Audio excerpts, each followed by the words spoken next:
Hey y'all, I'm Tori and welcome to the Ebony Expats podcast, where we're going to explore the journey and stories of different travelers and expats out here killing it, doing their thing abroad, and living their best lives, y'all. My very first conversation was a really good, inspiring conversation with a dope CEO, William Gilchrist. He's lived abroad for over 15 years. He had traveled to 22 countries by the age of 12. And it was just really inspiring to talk to him. You know, in our conversation, you're going to hear him give advice about realizing our potential, moving away from the in-the-box mindset, understanding that our thoughts become things.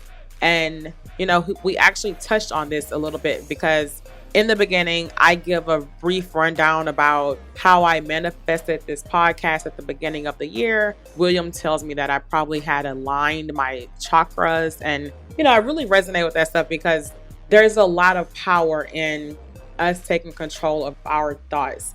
And so this conversation is all about that. It's really inspiring. This is great for the person who is thinking about traveling, moving overseas, just starting something wherever you are. And if you have any stories that you want to share, any questions that you have for Ebony Expats, any stories or any motivational messages that you want to share with other Ebony Expats or other travelers around the world, drop us a voice message on Instagram at Ebony Expats or send us a message on Anchor. And thank you for being here. I appreciate you. I hope that this inspires you, and I'm excited to get into it.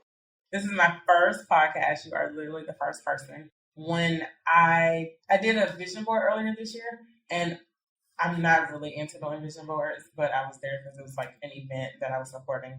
And so I just like took stuff that resonated with me. Like it ended up being this white paper with 15 things to even add. And it was just like spread out and just like little photos and stuff. Already, a lot of the stuff that I put on there has already come. And it's so crazy. And like one of the photos is like a microphone like this. Oh, okay. And that's crazy because now I'm sitting here with this microphone talking to you. Okay.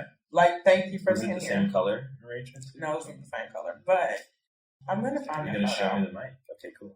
Yeah, because I think that's like really crazy. You know, it's like we really have to manifest. If you see it, it will come into existence. Exactly. Your thoughts become things. That's very true. That's true. I agree with that. I'll let you see it. So I'm just showing you my story because I saved it. So this is it right here. Oh, and there's a mic there. Exactly. There's a mic there. There's money. There is.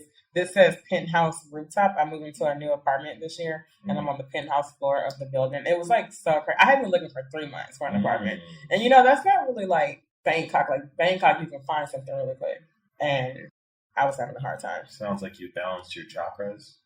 Your crown chakra has met your root chakra, and everything is coming now. Okay, I like that. I actually went to your energy is true. That's what it is. I agree. So then this is the apartment, and then I also had this on there, like hair and makeup, because I would like to be a part of projects where I need my hair and makeup done, right? Like by a team. And then this happened 6 weeks ago, and it was on the set of a Spike Lee film. Wow! So you met Spike Lee? I met Spike Lee. Awesome. He's funny. He's really funny. And then I had a podcast interview earlier this year that I was interviewed for. So I'm not really the first. You are the first of my show. I don't know how I feel about that now. You're the first person of my show. I was incredibly excited. I was being interviewed, you know, like similar to how you've been interviewed. And talk to me a little bit about some of the things that you've done here in Asia over the past 15 years. Some of the things that I've done in Asia. Wow, that's a really expansive. That is professionally. I've worked a lot. Well, originally I came to Asia 22 years ago as a 13-year-old boy. I was in China. I was a student ambassador as a kid. So the U.S. government picks 14 kids, and every government picks 14 kids, and they send them to overseas for a year. So I was able to be fortunate enough to go to China. And actually, thoughts become things, right? Same thing that you were saying. When I was 9 years old, I had a trip to China on my Christmas list. And my mom laughed about it. And then when I was 13, I got to go to China. Right. Yeah. So That's that was crazy. actually really interesting. But in terms of my professional career, originally I came to Singapore. Well, I was in China teaching in public school. Mm-hmm. And then I became a media relations manager for a Hungarian company. It was like a who's who publication. Kind of like LinkedIn on paper before LinkedIn was really like a thing. Right. And I worked in kind of the corporate sector in Shanghai for a while. Then went to graduate school in Beijing. And then I moved down to Singapore to work in a lead generation company called TSL Marketing, which is a Boston-based lead generation firm that really services IBM. But then we serviced Adobe and Amazon and a bunch of other clients. And from there, while in Singapore, I was serving that particular account for IBM. Right. And then got picked up by Google to be on the sales team. So I was on the sales team. I was in Google for a little bit over 4 years. The first 3 years, I was just on the sales team. And then the latter year, I was head of knowledge for one particular sector of Google. Mm-hmm. And my job was to go around the world for Google and help them set up their vendor sales teams. So that's kind of where I learned how to set up sales teams in small pods globally, keeping the cost down and getting interviews and getting, someone who doesn't know anything about Google products, get them to be effective sellers, and how long will it take, and setting up the training programs, and really just kind of looking at the metrics. Right. And then from there, I left and went into the startup world. The joke is nobody leaves Google for like another big company. You kind of leave Google to start your own thing or go to a startup, right? Mm-hmm. So I ended up going to the startup world. I worked in an inventory management company, software company. I was director of sales for, and learned a lot about process. Then moved on to kind of a portfolio management style company. Okay. I won't say their name. But then from there, I was also vice president of a medtech company called MyDoc, and then started Konysg. That's kind of my story. Okay. Professionally. There's a lot more in between that, but hey, we'll go with that. I want to know about that type of stuff too, but okay, so when you were working for IBM and then you... Well, for TSL Marketing, we were contracted to focus on IBM. Okay, gotcha. Okay, so then you were picked up by Google. How did that kind of happen? Was it like through networking? So when I first got to Singapore, I was networking quite a bit, and Google was really making, this had to be 2010, 2011. Google was making a big push for people who understood Asia and understood the West as well. Mm-hmm. They were doing a heavy recruitment for people with cold calling backgrounds, with outbound sales experience. That's really what they were looking for, is outbound sellers. And it was really difficult for them to kind of pick up that talent, even though it's Google. So they were looking everywhere. And I remember getting the work that I was doing was just getting out there in the market in Singapore, and had a recruiter call me and said, hey, would you be interested to apply and interview for Google? And I laughed. I'm like, the last thing they're going to do is pick me up. Like, I'm just a cold caller or whatever. And then went through a whole bunch of interviews and ended up getting a role there, which was absolutely amazing and kind of life-changing a little bit. So what made you go into the startup world? Well, after a few years in Google, you start to do a natural thought process of, am I really that good, or is it just the label? And it's natural. I mean, Google encourages you to go out, go explore, you can always come back. Yeah. It's not like a place where you can't go back. It's a one big happy family kind of thing, a little bit too happy. So you, in some ways, lose sight of what's real, And I wanted to go out there. I wanted to try something new. I learned so much there, things that were way above the things that I would have learned elsewhere, that I wanted to try them out in the jungle. Right. The quote my dad always used, which I have to borrow here, is, do you want to be a cat in a castle or a lion in the jungle? Mm. A cat in a castle has a really great life, right? A cat, you get your milk, you get to sit by the fireplace all the time, but you're still a cat in the castle. Yeah. Or do you want to be a lion? Now, your food's not going to be as guaranteed. But you're a lion, right? You can do what you want. In the jungle. Yeah, and I thought that was particularly interesting. And, you do come to that crossroad. And a lot of people left within like the 4 to 5 year mark. Mm-hmm. A lot of people. And for the same reasons. Kind of like, I could stay in this world and it's very comfortable in the Google world. And I could also jump into another company, a HubSpot or Facebook or whatever. For sure. But you're still a cat in the castle. How good are you really? Like, can you really do something on your own without a label, without a $60 billion revenue company label on your business card? That's the true test. And if you are hired by Google, they do a really good job of vetting people that do have that kind of ambition. So it's not a shock that a lot of people do leave. Right, exactly. Because those are the type of people that they hire. People that are like, okay, what's next? What's the new frontier? Like, am I really that good? I know a guy, a really awesome guy in Singapore. He left Google to start a tech flower company where he does flower delivery. It's a florist. Okay.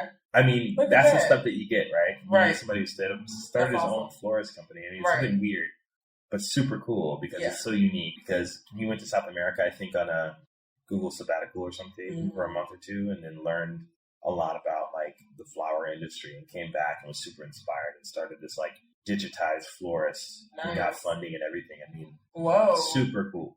You know, and that's kind of the stuff that you get when people leave Google, is that you get like unique but very like uncommon. Yeah, you play big and that's cool. Yeah. That's really cool. So I want to go back to the Cat in the Castle versus the Lion in the Jungle. Yeah, so you know, like when you first move overseas, you feel like a lion in the jungle. It's a new world, new part of the world. You get to explore. You're like, what is going on? And obviously being Black, we're still very much like, it's an opportunity to be Black overseas because countries are not necessarily used to even seeing Black people sometimes.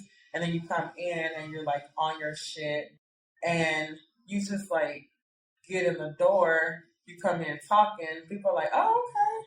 You know, and I would say like a reverse privilege in a way. Interesting. Well, I think that, you know, I wouldn't reserve it to Blackness. I would reserve it to just being a foreigner. Okay. Right? I mean, there are a lot of reasons why I have to specify that. Because I would say that, I mean, being particularly African-American is a very unique piece as well, because the American piece, when you look at things like the NBA, which is a majority, you know, African-American sport, right? That is extremely popular in Asia. Interesting marketing branding. So now, whenever you're in Asia Pacific, you know, when I say I'm from Chicago, oh, Michael Jordan, I mean, immediately that's the and it's actually a good thing. Yeah. It's a good thing because it's an icebreaker and it's a conversation. But all in all, I would say the privileges of people who aren't from the region is simply just being foreign and being different and being unique. Now, the key thing is unique, because you can be a foreigner and not unique at all. That's right. True. And that's something that people could be particularly used to certain types of foreigners always coming in from certain countries, and then they have their own perspective of them. But when you are kind of a rarity, because Americans don't travel that much. Exactly. And they definitely don't live as expats. No, they don't. And then when you talk about Black expats, we're really not. Well, that's where I was going to go with it. So then you have even lower numbers. So, you know, there is an interest there. There is a uniqueness there, and you know, there's some privileges to it. But at the same time, you know, it's all about what we do with that privilege. Because I don't think that privilege gets you necessarily into any more doors than anybody else. But what I think it does do is allow you to shine with your uniqueness a little bit more. To say like, hey, you know what? Like, not only am I doing this, but I'm also doing this again. I'm not from the region. Right. Blackness aside, whiteness aside, right. ethnicity aside, you are a foreigner operating in another country. Yeah. That's cool by itself. That is cool. Then you throw the extra piece of, and I'm super rare because, by the way, I also look like this. Right. And you don't see many of me at all. You see a lot of people from my country, but you might not see people that look like me. And then you start talking, you specifically. Me? With this. What about me? What about me talking? Like, it's just like when you start talking, I do not expect your voice to sound the way that it does. Really? What do you think my voice was like? I put on my super Chicago like, accent. Yo, what up, Joe? I should put on Chicago accent. What up, Joe? What it do over there? I needed a career. I have to. Yeah, you got it. Very neutral. Okay. So, that's how I would gauge Blackness or the Black diaspora in Asia Pacific, right? I mean, I think, you know, no one analyzes the white diaspora in Asia Pacific at all. Why must we do it too? I mean, why must we analyze our Blackness here? We're all foreign. Okay. We're equally as foreign as somebody from Australia and Thailand. We're in Bangkok right now, right? Mm-hmm. So an Australian passport and a U.S. passport, that's what it is. We're both foreigners. Yeah. My blackness doesn't really matter in that scenario. Agree with that. And whiteness or Hispanicness or whatever, that doesn't really factor in. Yeah, you're right. You're just a foreigner. Exactly. Right? And I think that's the first thing. Where you come from, that's all they ask. That's true. And I think that, what being a Black American, knowing the history and experiencing that world, sometimes it comes with an element of subconscious baggage when we get overseas. Because we start to focus on, not saying we shouldn't focus on it at all, but we start to focus on things that actually don't have historical context here at all. And the blood's not in the sand here. It never happened here. And they're not teaching the realities of what Blackness in America is like, or has been like in public schools in Thailand. Nobody knows, right? And so I have a really good friend of mine who just moved here from the States, and it's fascinating to see him go through certain experiences and try to attach it to American society. And you're like, this isn't that place. Okay, I agree. You might be moved aside because you're a foreigner more than you being a Black person.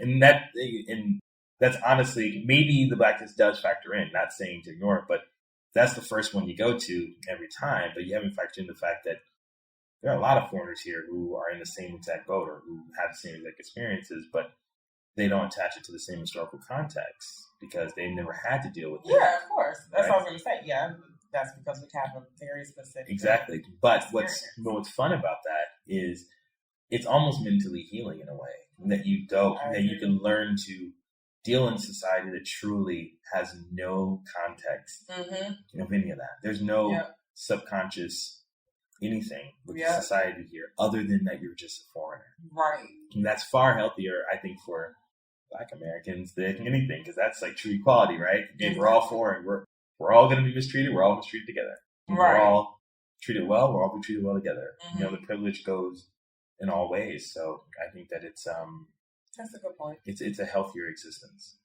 I agree with that. Don't take this and edit it and make it seem like I'm saying ignore.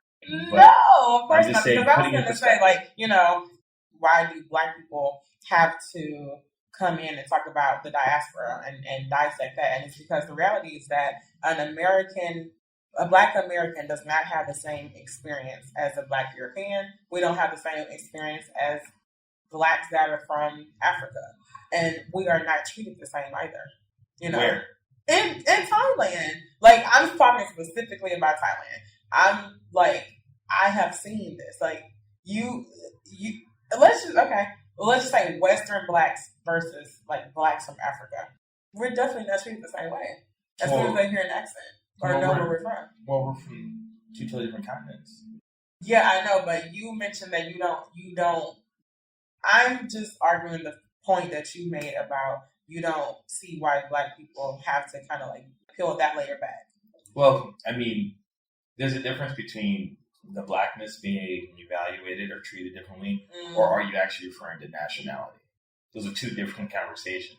You're actually, based on what you just said, you're not really making an ethnicity point. You're making a nationality point. Right, okay. I mean, with nationality comes culture, comes language, comes an entirely different portfolio of issues that has actually nothing to do with ethnicity.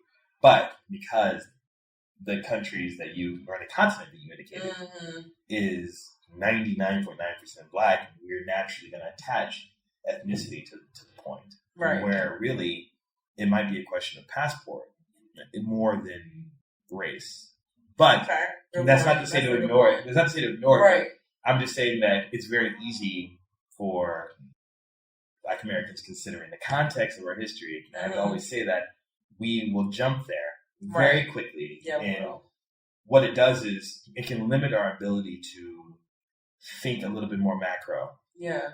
Because we're so concerned that our story or our struggle is going to be forgotten, or we're so attached to which we should. But putting it in context, you can psychologically almost limit yourself if you're thinking every single issue that happens overseas is attached to your ethnicity. Right. It might be attached to your passport. It might be attached just to you, who you are as a person. Right. And it also might be attached to your ethnicity. It may, right? But right. like, that's one of three options. That's a good point. That's a good way to look at it. And we're from a society, of course, in the States, where a lot of times we would assume, and we would assume correctly, it's attached to your race. Mm-hmm. I get that. Mm-hmm. But we are from that society. That's actually our baggage. Right. And I mean, for every scenario where I would have thought my ethnicity played a role in what I do, I have hundreds of examples where I've been given so much love. I mean, unasked, I haven't been even looking for the love or the support. I've gotten so much support, and my race was never a factor. I mean, I've been out there, lost my passport or something. I mean, just people, they weren't looking at a black man; they're looking at somebody who's in need. So we don't factor those experiences in just as much as we would factor in the instances where we want to quickly attach it to. Whenever it goes bad, whenever it goes good, it's this is great, but we don't attach race to that either, right? So. I don't know. I think I have a very neutral perspective on it, which is why I'm always like, I don't ever want to be, and this is a kind of a controversial way of saying it, but, when somebody says, oh, you're this awesome, you're a black business owner, I find it to be very odd, because it's like, why is that a special caveat? I'm a person, I'm out here, I exist in life. Right. If I was any other ethnicity, would you put that label on it? There's nothing wrong with it, and I am a black business owner. I'm totally proud of that. I'm happy about that. Yeah. But why do we have to highlight that? Why can't I just be a business? Why can't I just be a business owner? Oh, and by the way, I also happen to be black. Or hey, this is a business owner. He also happens to be white Australian. Right. That's normal, right? Why am I an abnormal analysis every time? I call it the good for you complex. Wow, you started a business. Good for you. That's a good point. Why is it good? Why? Why good for me? Is it a shock? That's a tough one, because I see where you're coming from, but it's also, people would argue that, like, the reality is that we are still making strides in becoming, like, doing these things as much as other groups are. It's kind of those things. It's like the black girl magic, like, ooh, like you're killing it at your job, or you're doing this, and it's like, why would we not be killing it? You're supposed to. Yeah, exactly. Like, we're dope. And you said you couldn't. Yeah, exactly. But the reality is that if we really dig into, like, the little black girls and boys who are, like, still living in America, I'm just talking about American at this point, it's like, the reality is that, like, we still are very much, like, as a whole, we have a lot to still overcome. Because we don't know who we are. Nobody teaches King Mansa Musa in school. It's the richest man to ever live. And he was the king of the Mali Empire. And he's the person who set the gold standard of prices for gold to this day. No one talks about him. You teaching me something. Exactly. No one talks about him. That's a black man in history who set the gold standard. He ran, you heard of Timbuktu? Okay. And that was his. Right. The whole library of all that. The idea of Library of Alexandria came from Timbuktu. I mean, this is not militant talk. This is historical fact. And if we, quote unquote, being Black Americans, assume that our historical context started in the 1500s from a boat, then of course you're going to be limited. But yeah. Because we're not teaching who we are. I am no different. I am no less capable. I'm no more capable than anybody else here, regardless of their ethnicity. And if you truly do love yourself, that's where the equality really comes from. So, yeah, if people are walking around believing that they have to make these large strides to move forward or to get to a certain level, then yeah, you're never really going to make it because you think it's a stride. But if you talk to somebody and say, well, no, of course, what else would you be but a success? Yeah. What else would you be but great? Right. And what else would, that's the thing. If you start by psychologically coming from a place of you got to work really hard to get on it, well then, okay, well that's a different world because guess what? Other societies and other cultures and other groups are calling their kids kings and queens and it's amazing and awesome. Of course, at a minimum, you're going to be awesome and you're going to be great. Yeah. You might struggle, you might fail, but that's fine. Everybody does that. You might have a dip. Yeah. Hey, look, you know what? You didn't finish college. That's okay. You'll figure something out. Right. And that's okay if you just want to be an artist. That's good. You do what you got to do. Mm-hmm. That's everybody else on the planet. And why are we under a different criteria where we believe that we need to hit some bar when we are the bar anyway? Right. Everybody's the bar. Nobody has set the bar. There's no human being that's so super heroic that has set a bar. Mm-hmm. Like, no, there's a bar and we're all part of it. You know, some people hit, some people don't. I don't know. I mean, I think that it takes being overseas for a long period of time to free your mind a little bit. A little different. Yeah, it's different. I mean, I think that, you know, going home can be very reverse culture shock. Is very interesting. Going back home and then seeing the conversations, you know, talking to, you know, even old friends and, you know, even family members, even they're guilty of it. Wow, it's amazing how you can go over there. And you're like, that's not amazing. People do it all the time. That's true. That is very true. All the time. Why is it special? Yeah. When somebody who's Black American does it. It isn't. It should be normal. It should be, but that's not how we're treating it. And nobody knows the statistic. It probably is more normal than we believe, actually, but we've never done any data. There's probably plenty of Black Americans doing it. So we actually don't have the data on whether or not it is happening. We don't know. How many people know I exist?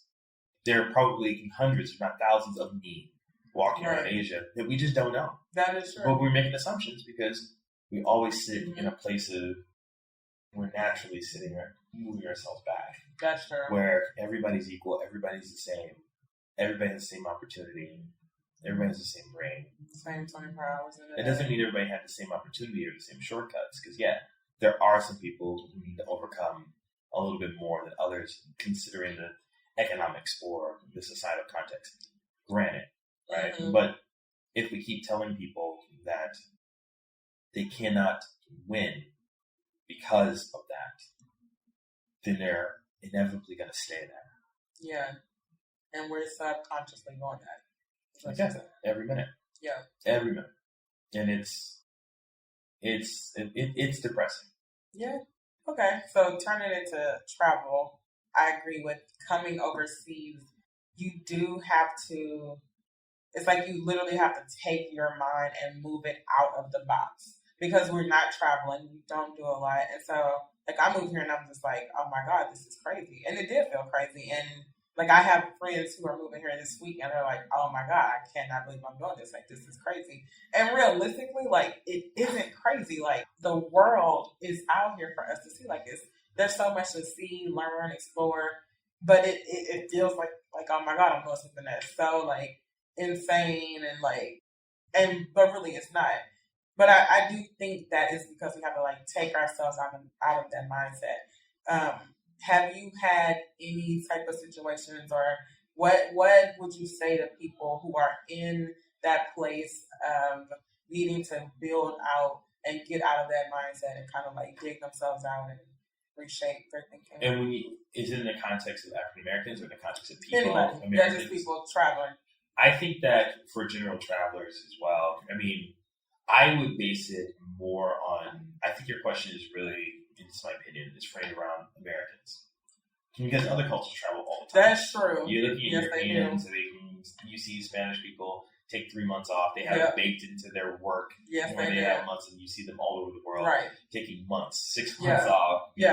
Norwegians are all over the world. Exactly. The French, I mean, what you do find is that Americans tend to have only 14 days. And some people don't even have that. Some people don't even do that, or they go down to Florida.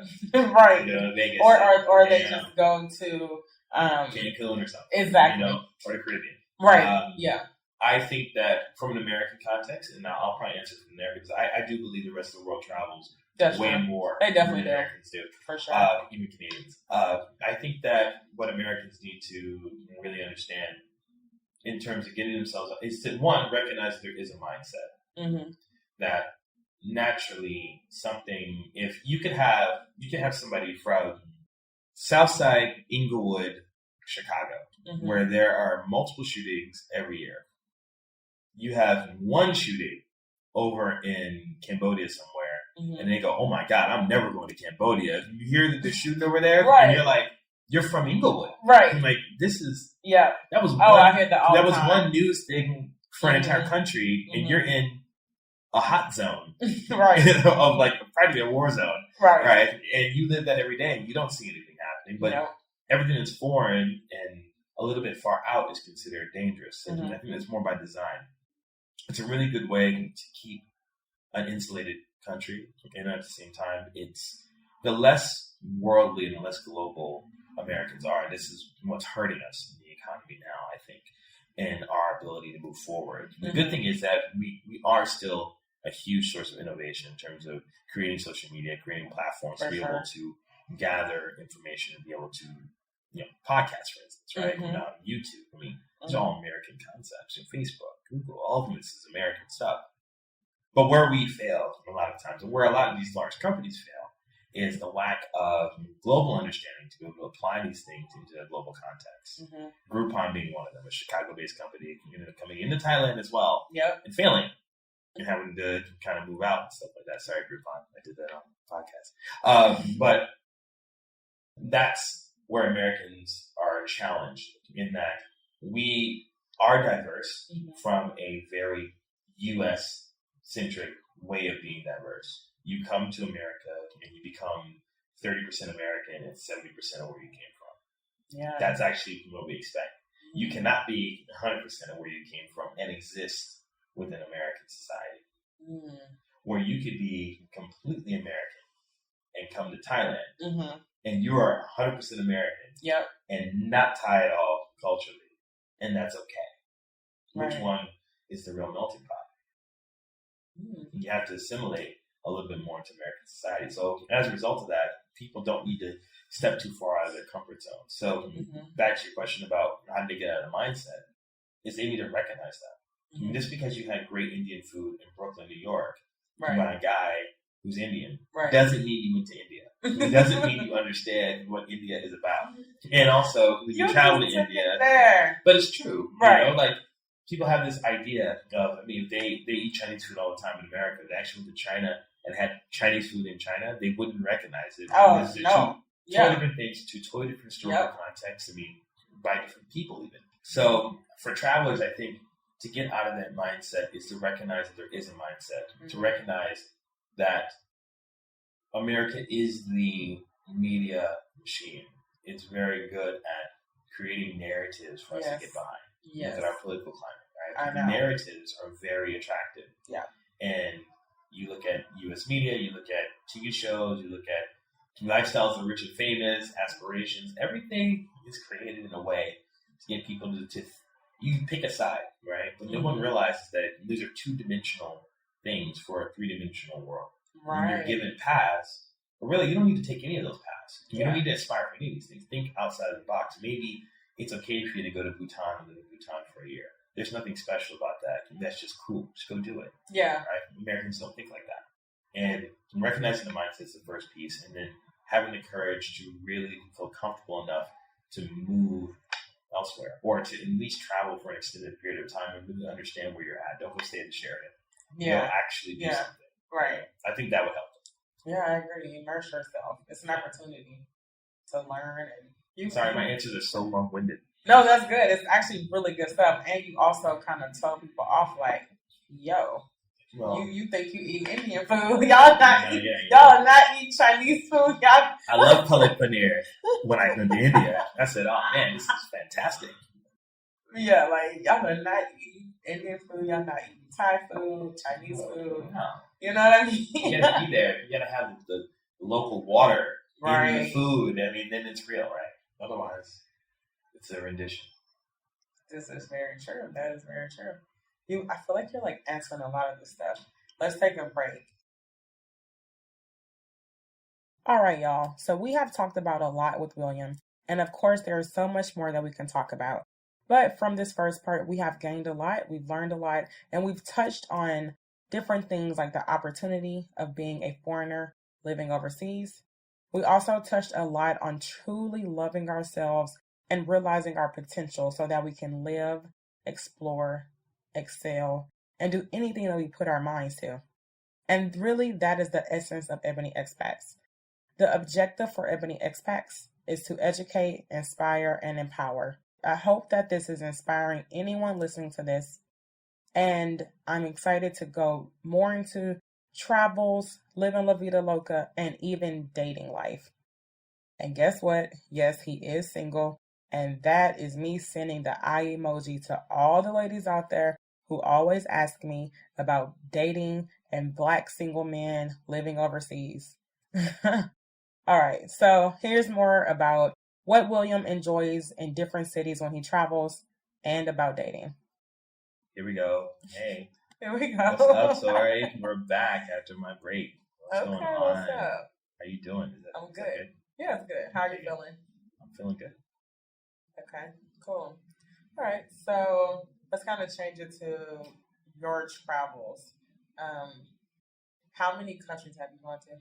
Before the age of 12, I had already been to 22 countries. Really? Yes. Wow. My mom is a children's book author, illustrator, and a fine artist, and she really is always really big on travel and really putting her kids into international exposure. Even though my sister hasn't traveled out of the country ever, but how old is she? She's 12 years older than me. Oh, so I was the surprise, or accident, or planned. I don't know. But you came 12 years. Yeah, but I showed up. Right. You know, what's important is that I'm here. How I got here, I'm not quite sure. My mom was 35 when she had me. She was my age when she had me. So I was like, wow, sounds like a whoops. Right. I don't know. That could be a whoops. But anyway, she was really big on me not having very conventional mindsets. I mean, I was raised in the suburbs. She's one of 14 kids. Like, she was really big on me not being in like a Chicago mindset or even an American mindset. Just really like, this kid's got to be global. You know, whatever he wants to do, as long as it's globally minded. I don't think she really planned on me living and moving overseas. In her mind, but she kind of created the monster a bit because I was always, every year, we were somewhere and all that. Did a lot of travel post college as well. And then of course doing business in Asia. I mean, I can't even count how many countries I've been in.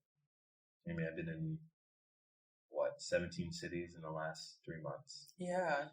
So you travel a lot. So like, I mean, I don't know how many countries I've been in. A lot. And even APAC alone, I've been everywhere except for Myanmar. Really? Yeah. Wow. And Laos. Okay. But I plan to go there. So. Long time. Yeah. A lot of places. Which one was your favorite? Or like, what kind of vibes do you like the most? Vibes. I love people. I feel like in every country, you could never be. I feel like people that are like very like nationalists or like very like bigoted in some kind of way. I feel like they just haven't traveled because every place has amazing food. Every place has really cool music. Every place has really cool vibes. Every culture has so much to deliver, and you know. Everywhere has beautiful women. So, hey, like, why would you ever be linear? You know, so I find that a lot of the issues that we have are, as a world, are usually run by individuals who haven't had much exposure to a lot of different places. You know, going to, you know, hanging out in Italy, and then I was in Zimbabwe last year. I mean, just every place is just so cool in its own way. And has so much uniqueness but similarities. And you see, ultimately, people are just people. So to say that I have a favorite, I mean, the world, everywhere is cool, you know, in its own way. Yeah. Maybe not Mississippi, but that was random. Hey, look, I got to throw a shot at Mississippi at any point. Why? Just because you gotta do it. I'm a northerner.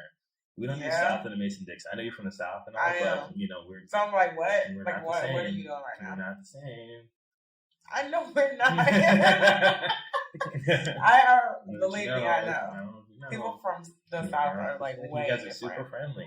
Yeah, I know. We're really friendly. You guys are way too friendly. It makes us uncomfortable. You know, we're like, why are they so nice? And y'all are so cold. Yeah, of course, cold. But yeah, we have like a lot of more sunshine. Beautiful as like it's always nice. Like Texas, even when it's really hot, it's still like pretty, like you want to be outside and you want to have barbecues and picnics, and you know, it's nice. Almost as if it wanted to be its own country at one point.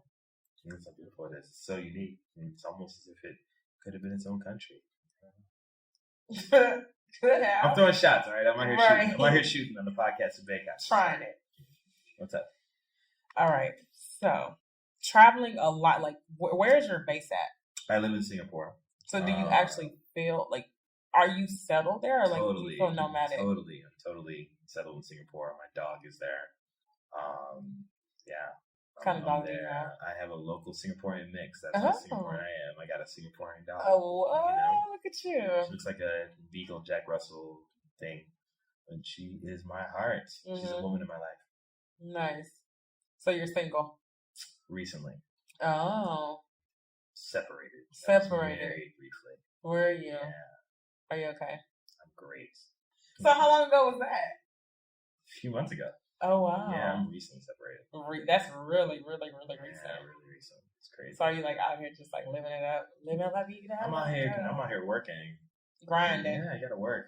And ultimately, I mean, there's just things work out, things don't. Did you meet her? Where'd you meet her at? In Shanghai, actually, but she's from Hong Kong. Oh, okay. How has dating been overseas, like altogether? Dating overseas. It's like dating anywhere else. Do you date? What type of women do you like? You date people from anywhere? Everyone on the planet. Okay. Everyone on the planet. I mean, I think that people are people. That just kind of goes to my original thing. I mean, everything is the same. Mm-hmm. You know, just everything is the being from a different. Everything is the same. Everything's the same. But I mean, I think being from like a different country sometimes makes it more interesting because you might not necessarily do things the same way or think about things the same way. Or that is cool. View family the same way. That's true. That's very true. Makes it fun sometimes. Yeah, I meet like so many people that are from like all over, and it's just like even their different ways of saying things is so cool to like hear it and learn it, and like accents are so amazing to me. Yeah. Like it's so beautiful. Well, accents are fun. Yeah, they are. Fun. Well, for an American who has a monotone one, right? I hear accents like hello from London. You're like, oh man. I know. I said it again. Is awesome. Where are you from? Can you just say something? Right. Just again. Please. Just say hello. Like seriously. And then as soon as we speak, they're like, "Oh, you're from America." No, yeah. We heard that before. Yeah. You see all your movies. Exactly. That's the difference. Okay. So for people who are looking to start a business, travel, be nomadic, even though I know that you don't feel nomadic, what kind of advice do you have for them? To really experience the places that they're going to, come in with an open heart and kind of a clean slate and learn. A lot of times Westerners tend to believe that they have everything figured out and everything's right, and when they show up, they see things that are very familiar, right? Whether it be, franchises in media and stuff like that. But it doesn't necessarily mean that the local environment doesn't have anything to give. It doesn't have anything to teach you. Like even like spiritually for me, right? I mean, there are elements of Buddhism that have been fascinating for me, and as somebody who is the son of a sanctified Baptist father and an Ethiopian Jewish mom, I was already in a kind of a religiously mixed home, and it's fascinating to come into Asia and learn things like Buddhism and Hinduism and stuff like that. And even though I'm not, Buddhist or I'm not, practicing Hinduism, but there's so many things to learn. There's so many life lessons and spiritual hits that have been fixtures in my life. And I wouldn't have been able to experience that if I was super Western and super fixed in my ways and not open to learning. Okay.